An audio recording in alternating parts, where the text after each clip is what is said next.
Сега не знам за вас, вие как се чувствате.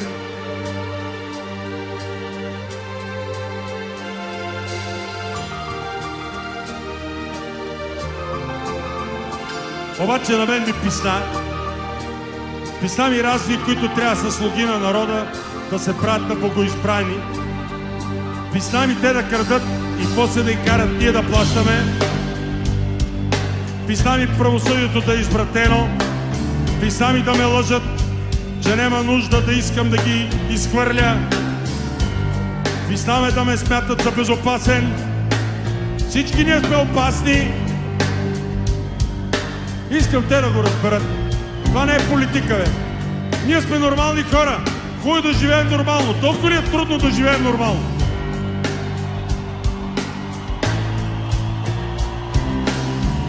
Според мен е тъпо да си мислим, че от нас нищо не зависи. Това не е вярно. От нас зависи всичко. Впесете се, бе, хора. Приемете го лично. Аз лично съм бесен. Впесете се и вие. Добър вечер, уважаеми зрители! Спите ли? Поздравявам майките на нашите ръководители, до вчерашни мухлювци, днешни до пета, играят си на страшни и безкомпромисни ченгета и правят операции с позорни имена, октоподи, скариди и друга морска храна, а пред кабинетите ги чакат журналистките, такива журналистки само да искате, още не са я качили в джипа, тя вече се пресяга и свалям от джипа. Такъв е живота. Поздравявам всички вестници и главните редактори, и техните заместници. Всеки пише за всичко, от нищо не разбира. Толкова е гнусно, че не ми се коментира. Не ми говорете за закон и конституция. В тая държава всичко е проституция. Пак ли ще живееш в лъжа? Няма такава държава. Пак ли ще търпиш и до конца? Няма такава държава. Няма смисъл от това. И последната иллюзия умря. Тая сръвна, но аз те глупостта. Добър вечер, уважаеми зрители! Спите ли колко данък ще вземат на народните будители?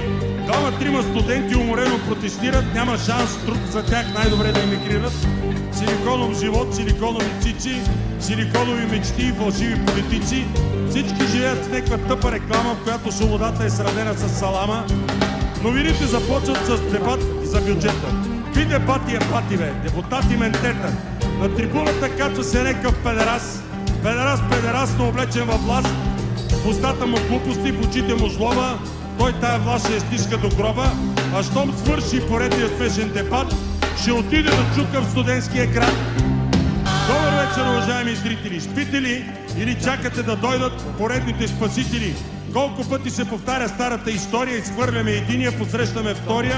Някой знае ли как един милиционер внезапно събужда се милионер? И нали уж за новия пак са си същите, правят се на шефове, гледат мрачно, мръщат се. И изведнъж става ясно, че са пълни с имоти. И изведнъж става ясно, че са пълни идиоти.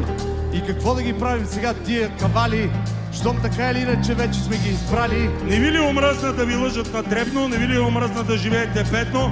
До кога ще си траем? Вече става банално. Толкова ли е трудно да живеем нормално? Други неща, които са далеч по-важни от Пикасо и от Фалконе. Говорихме за колко струва една усмивка или една разходка. Усмивката, приятелството, това са най-скъпите неща. За да приключим, кажи ми какво може да е заглавието на собствения ти живот? Силно тривиално ще прозвучи, но боря се.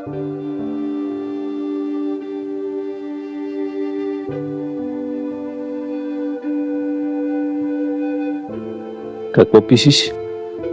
Аз го написах. Написах ти, искам да остарявам като катедрала.